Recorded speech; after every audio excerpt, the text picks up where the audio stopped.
You're listening to the Kelly+Partners Investment Office Podcast, where you'll hear directly from some of Australia's leading CEOs of private companies that are in a high growth phase where we've taken an investment position.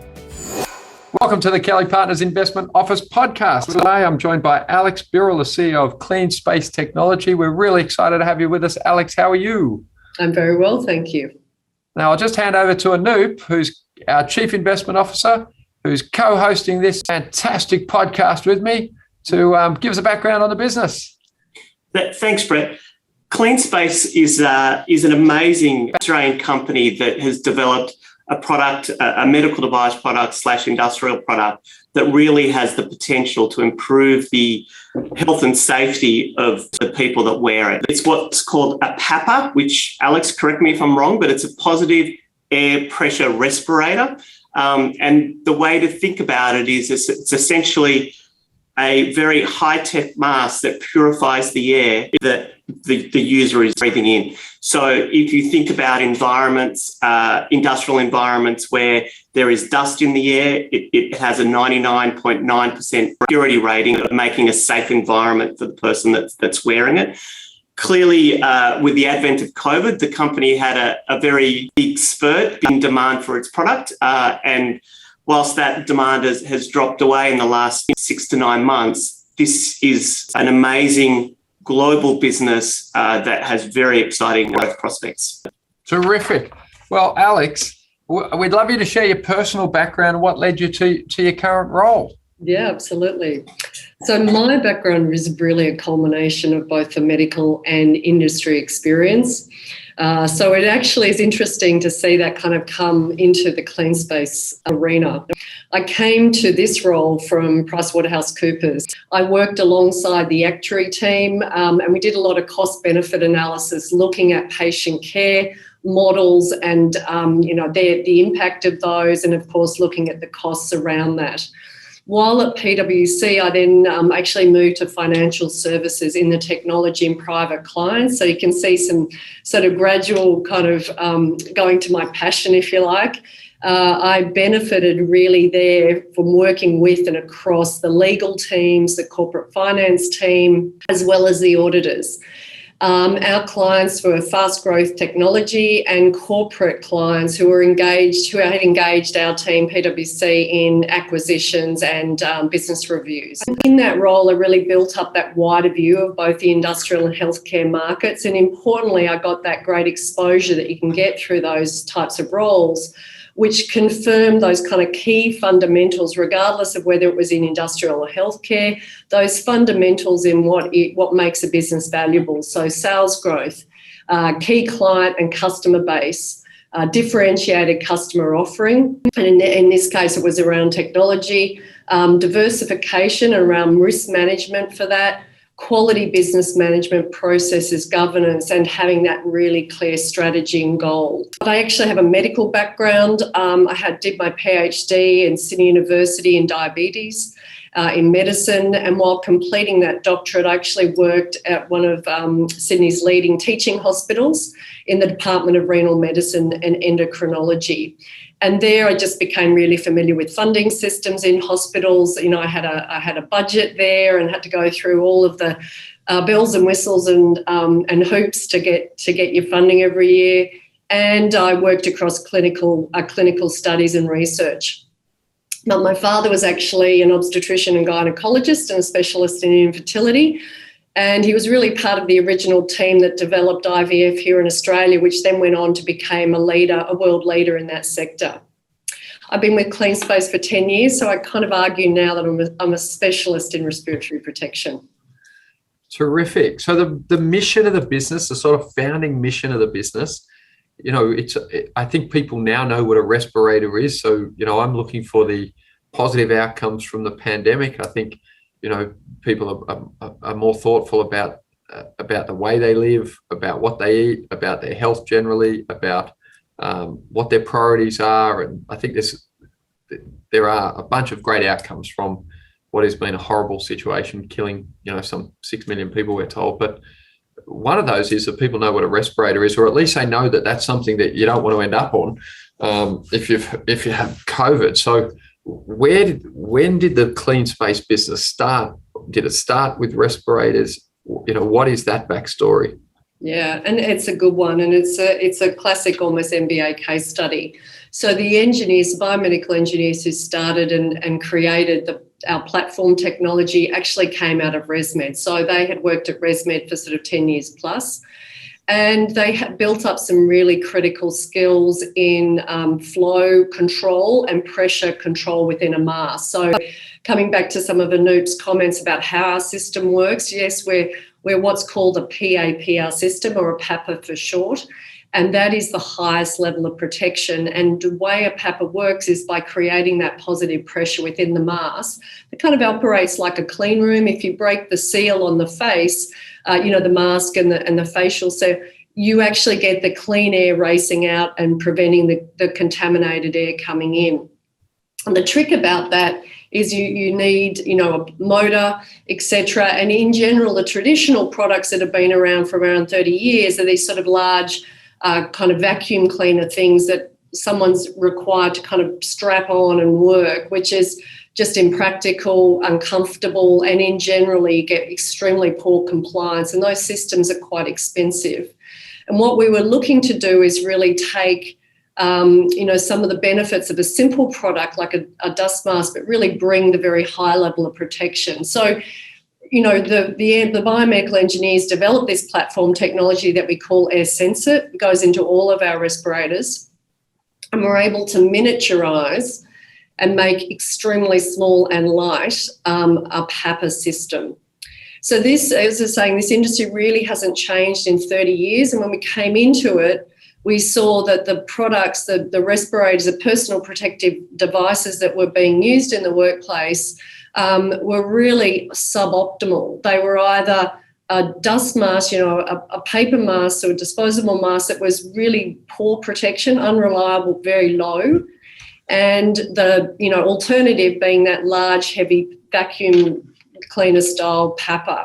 So it was old. It was also undifferentiated. There was nothing new, no technology. I come out of a healthcare sector where technology is kind of, you live and breathe it. Yeah. So, the other thing, and it's a really important one, particularly where you look at today, a decade ago, you could even see then that the needs and the drivers for respiratory protection were growing. There was workplace safety and employer responsibility, studies that were coming out demonstrating both acute and long-term serious illness from everyday occupational byproducts, welding fumes and silica. And we had these increasing threats from emerging airborne pathogens, SARS, Ebola, and also antibiotic-resistant TB and even flu. And the other one was biosecurity. Biosecurity threats. So they were really genuinely worried about, chemical warfare and also biological warfare at the time. So we saw respiratory protection growing, not shrinking or going away. And the team at CleanSpace was super professional and very experienced in successful commercialisation, as well as taking medical devices into highly regulated markets. So for me, all those pieces came together and it felt like a good opportunity. And the founders are, you mentioned, medical device engineers? They are biomedical engineers, yes. Yeah, okay. Very, very interesting. So just for our listeners, what is the core, like in terms of pre the pandemic, pre the changed world, what's your sort of 80-20 user of the product? And then post the pandemic, and just that, it's the 11th of March, 2022 that we're having this discussion. I suspect 2 years ago, pre-pandemic, a discussion of biological warfare, chemical warfare, or warfare generally seemed to be something that people thought, existed in another time. We've got Russia and Ukraine in a major punch-up on the other side of the world, where even last night there's talk of use of chemical weapons and these sorts of things. So where do you sort of 2 years ago, what was the 80-20 market? Looking forward, what is the business case in terms of who you think is going to look for this product? So before the pandemic, we entered this market in looking at industrial sectors, and primarily because we could see masks being routinely used, and the channels into those markets were both readily visible but also available to a young companies such as ourselves. And those both distributors and customers were really looking for something different. You know, they hadn't been given good protection for many years, and we saw a very high demand for something not just new, but was something that was improving workplace protection.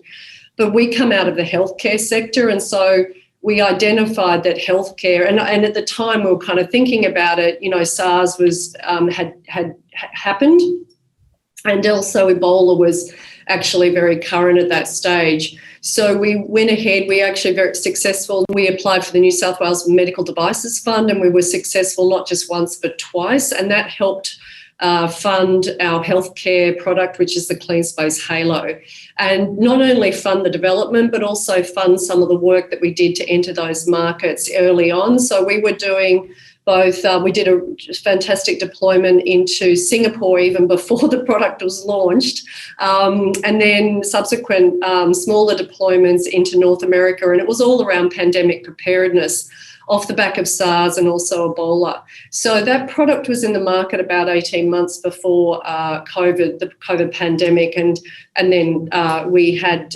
amazing traction and take-up and adoption both in North America, Europe, as well as the Asian and Australian markets. And that has been ongoing. As Anoop said, it sort of backed off a little bit. So you talked about 80-20. I'd say it was primarily an industrial business before COVID. And then through COVID, we've, if you're right, rebalanced. We've got a much larger healthcare business than we had 2 years ago. And our industrial business, which took a bit of a back seat through the heat of the pandemic, is sort of coming back online now. And so we're picking that business up again as well. And we've got a lot of big customers here in Australia, mining customers, construction material customers, but we replicate that into Europe. So we've got some major construction materials, tunnelling, metal. They do a lot more metal and manufacturing over there. So we've got some big customers such as Airbus and the like using CleanSpace, Solvay, chemical companies and the like. Where do we see this going? Yeah, it's interesting. I mean, that biochemical space is very interesting. Military and defence is a more complex beast than, say, even healthcare. So I'm not sure how quickly that would be a market for us, but certainly kind of those core areas, we've seen a big interest pick up in Europe around chemical masks and gas masks and like. Where is the product manufactured? It's actually manufactured here in Sydney. So again, it's lovely to have ResMed as a neighbour because there's a fantastic successful blueprint there. They've done most of their manufacturing here in Sydney, particularly around their new products, and only over the last 8 years, they're a 30-year-old company. Over the last 8 to 10 years, they set up in Singapore around their kind of older products. So we were able to see a successful, business model there where we could do manufacturing and keep manufacturing and design here in Sydney. And have you got, like, in terms of security of your supply line, if you like, can you manufacture the thing from scratch in Australia?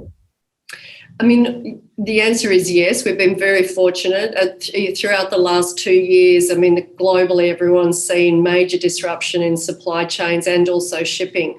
We're quite fortunate. I think the product is our supply chain has been really managed by people with deep expertise in this area. Again, looking at some of those biomedical engineers, their role at ResMed was bringing new products through the supply chain, so through their suppliers into the factory, and it was about securing supply chains around quality and reliability. And so I guess really early on in this process, we were able to really bolt down a lot of those suppliers who we've worked with for many years and often actually have and are able to scale around their own larger customer bases.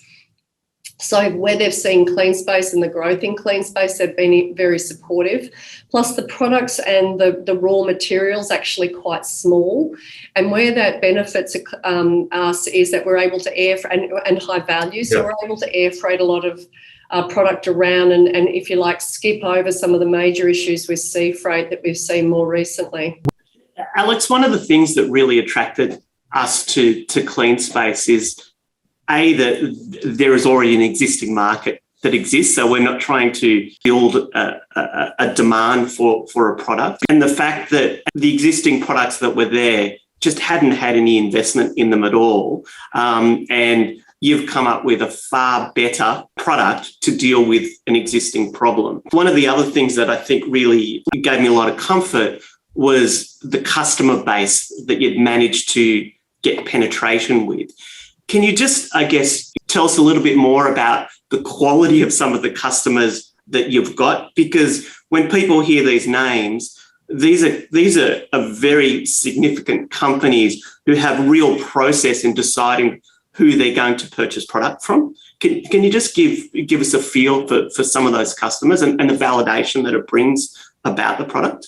Yeah, absolutely. And you're spot on, Anoop. I mean, these customers are typically quite sophisticated with significant workplace hazards. And so they take their workplace safety very seriously, and the process for change, they go through quite a complex process, and in some cases long, but and not always, to evaluate, to test, to trial, and then to make a decision on how they move forward with changing their technology. And as you said, they really haven't seen new technology for a very long time. So the fact that we have picked up a lot of corporate clients in all our major markets so quickly, I think, demonstrates the demand out there for high-performing respiratory protection. So I might just kind of cover a little bit more about why our system is different.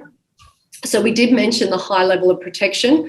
So Anoop, you did an amazing job describing the PAPA. Thank you very much. And our PAPA, I will correct you on one thing. So we give protection up to 99.97% or above, which is effectively 100% filtration of the air coming through our filters. And the other piece is that it's pressurized. So unlike a disposable mask, which is actually letting 5% of particles through, that's just the media, the system itself is not pressurized. It's relying on the user and also the seal on the face. And any breach in that seal, which we've all worn masks now, it happens not just if you put it on wrong, but as you move and talk and bend, etc., you're always continuously breaking that seal. And so it's a highly unreliable form of protection. There's other complexities with it. It's incredibly uncomfortable. You see the marks on the healthcare worker's face, but, there's some major issues with fogging of glasses, which is a big problem if you're undertaking pretty serious tasks, whether it's in an operating theatre or a mine site. And the big one, and it's a little bit of a silent one, which is the cost around it. Although we've seen, again, the pandemic's been a great educator, we've seen governments as well as employers see the major burden that a disposable single-use system brings to their bottom line. I mean, if they'd implemented a sustainable system like CleanSpace, which is reusable, they would have saved millions and millions of dollars and also had higher level protection and more comfort for their staff.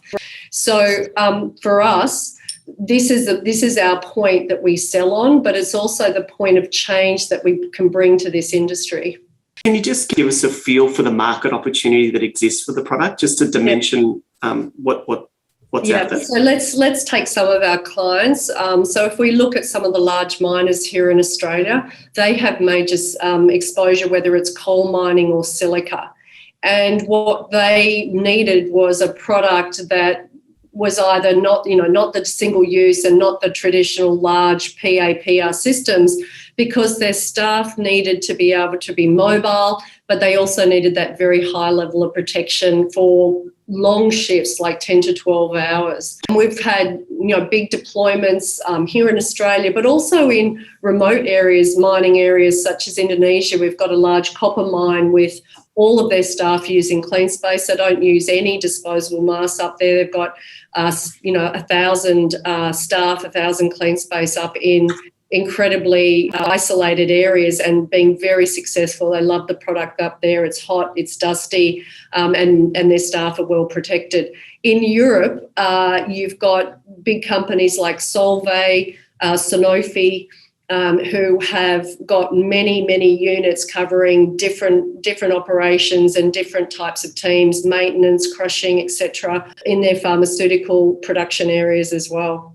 One of the things that the product to me is fantastic because it solves three issues. It's good for the environment, it provides great safety, and it's economic as well. So from that perspective, I think, it's up to the company to sell it and get the penetration, because all the drivers that should be there exist.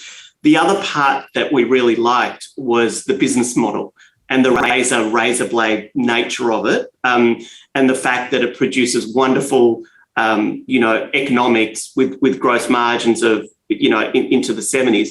Can you just talk about the business model a little bit more for us? Yeah, absolutely. So, we sell our respirators, we deploy our respirators, if you like, into those large client operations.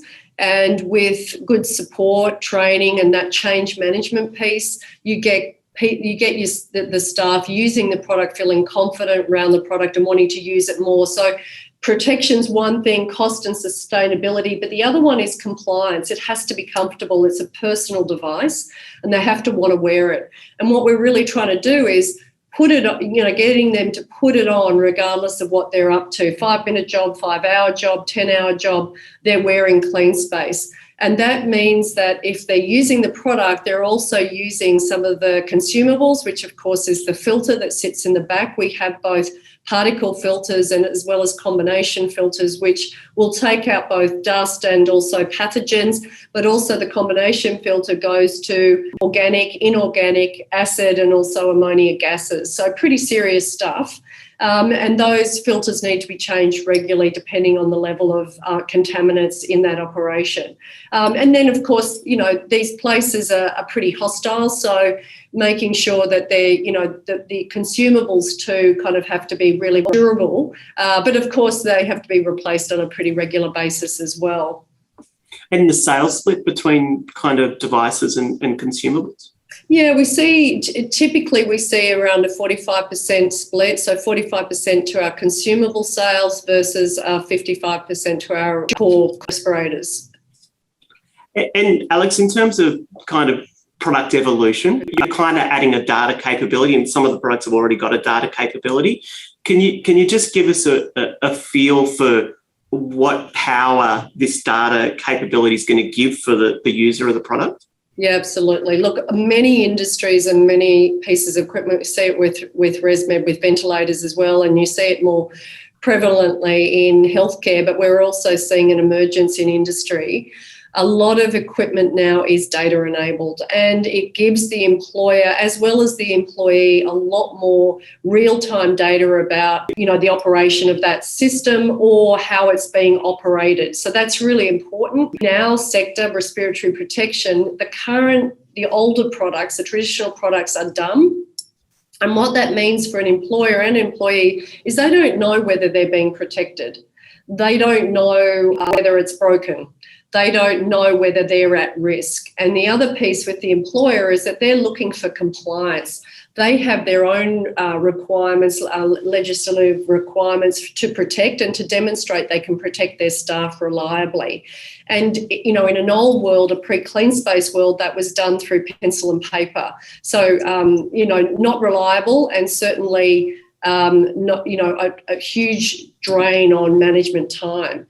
With our system, and you mentioned one of our systems is the CleanSpace Halo, so the healthcare clinical unit. It is data enabled. It's got Bluetooth, and there's two benefits. One of which is to the wearer. So the wearer now can check their protection levels. So they can run a 1-minute check before they go into the contaminated area, or while they're in the contaminated area, if they accidentally bump their unit, or something happens and they need to move it, they're able to then run the check again and see that they've got that very high level of protection. So, and is it on the phone or on the unit, or? Yeah, so the unit talks to an app on the phone. Yeah, absolutely. And so Alex, does that mean over time, let's say you've got 100 people using the unit in a clinical environment, you'll be able to, in real time, collect the data as to what's being filtered, at what concentrations, and better tailor what the unit's actually doing in that environment? I think you have to assume that if they're wearing our units, there is contaminant in the area. That's generally up to the safety manager to determine in high-risk environments.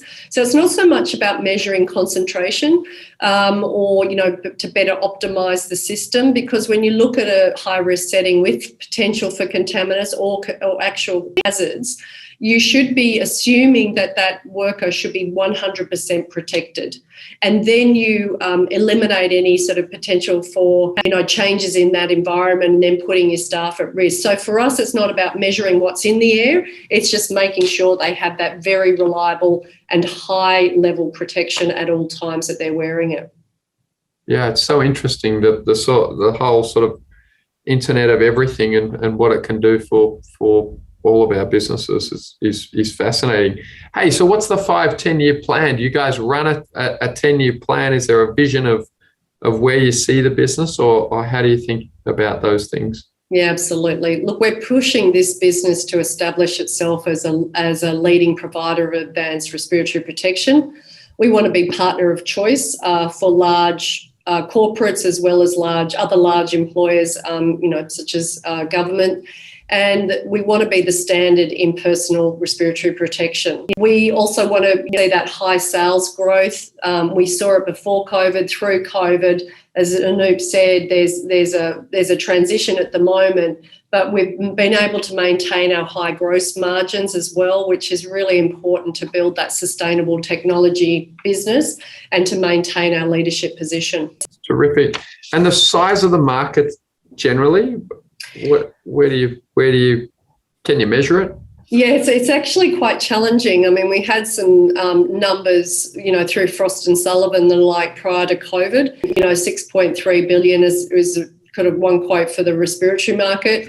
Clearly, that's changed. And as you put very aptly before, this is globally the market has been educated and not just educated at the ground level, but importantly with decision makers, with funders, with regulators. And so there's been a huge kind of global uplift in understanding about what respiratory protection looks like, why it's important, and what are respirators and what are those different levels of categories of respiratory protection categories. This is all really important for the work that we do. So part of it is, why would I use high-level protection? Well, a lot of that kind of goes away now because people truly understand what high-level protection means and why it's so critical in their businesses, in their operations, and with their workforce. So Alex, given a market size, or a market opportunity that you just mentioned, in the billions of dollars, is your aspiration that, over the medium to longer term, that this business could have sales in the hundreds of millions? Is that where you want to take this business over the fullness of time? Absolutely. We see ourselves, our competitors being 3M, Honeywell, and there are some specialists in this area. You might know Draeger. And, that's where their sales are, and that's where we should be as well in the respiratory space. It's very interesting to think, I was just chewing on that, Alex. So can I buy these units for my family and stick them in my doomsday vault?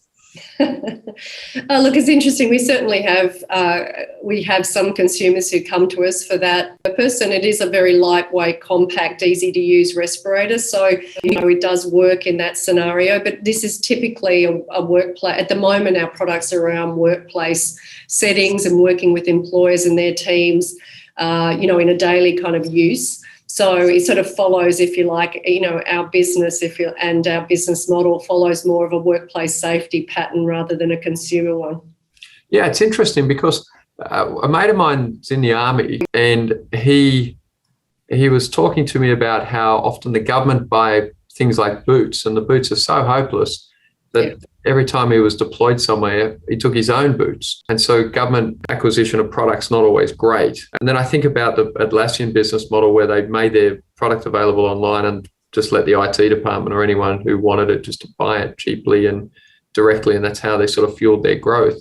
It does make me think that today with people with all their own personal devices, whether allowing people just to come on the website and buy it is interesting, because I suspect if I turn up with 99.7% protection and your boss is giving you a dirty rag of a face mask that's got holes in it, might be one way of encouraging people to get on the bus. So it's interesting you should say that. We do have a lot of doctors and nurses globally who come to us with exactly that view that, are disappointed and worried because their current employers are not giving them the high level protection that they need.